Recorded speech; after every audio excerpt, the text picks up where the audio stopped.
பார்வதி பதே ஹர ஹர மகாதேவா. அண்ணாமலையாருக்கு அரோகரா. அண்ணாமலையாருக்கு அரோகரா. அண்ணாமலையம்மனுக்கு அரோகரா. அண்ணாமலையம்மனுக்கு அரோகரா. அன்னபூர்ணி தாயாருக்கு அரோகரா. அன்னபூர்ணி தாயாருக்கு அரோகரா. வெற்றிவேல் முருகனுக்கு அரோகரா.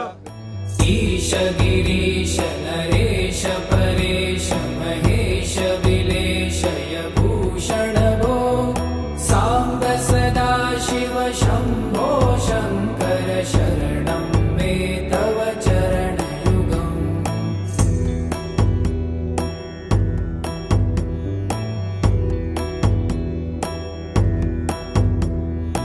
उमया दिव्य सुमङ्गल विग्रहया लिङ्गित वामाङ्ग विभो साम्ब सदा शिव शम्भो शङ्कर शरणं मे तव चरणयुगम्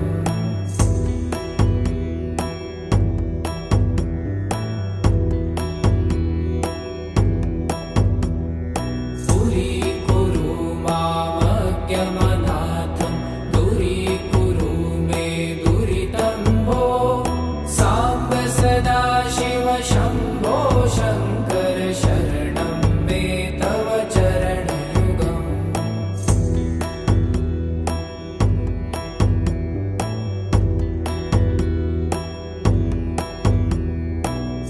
ऋषिवरमानस हंस चराचर जनन स्थिति लय कारण भो साम्ब सदा शिव शम्भो शङ्कर शरणं मे तव चरणयुगम् अन्तःकरण विशुद्धिं भक्तिं च त्वयि सतिं प्रदेहि विभो साम्ब सदा शिव शम्भो शङ्कर शरणं मे तव चरणयुगम्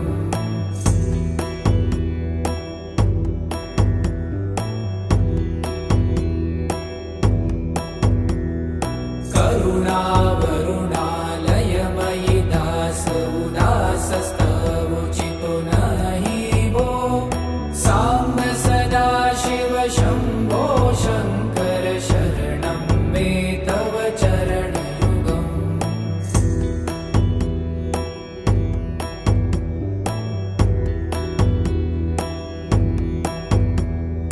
जय कैलास निवास प्रभात गणाधीश भूसुरार्चित भो साम्ब सदा शिव शम्भो शङ्कर शरणं मे तव चरणयुगम् जुनतक झङ्किडु जुनतक कीटतक शब्दय नटसि महानट भो साम्ब सदा शिव शम्भो शङ्कर शरणं मे तव चरणयुगम्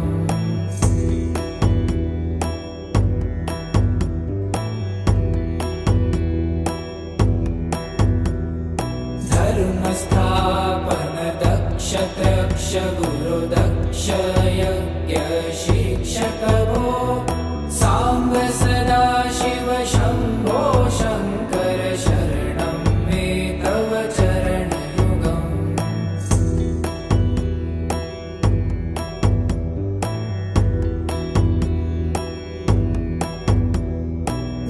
बलमारोग्यं चायुस्त्वगुणरुचितं चिरप्रदेहि विभो साम्ब सदा शिव शम्भो शङ्कर शरणं मे तव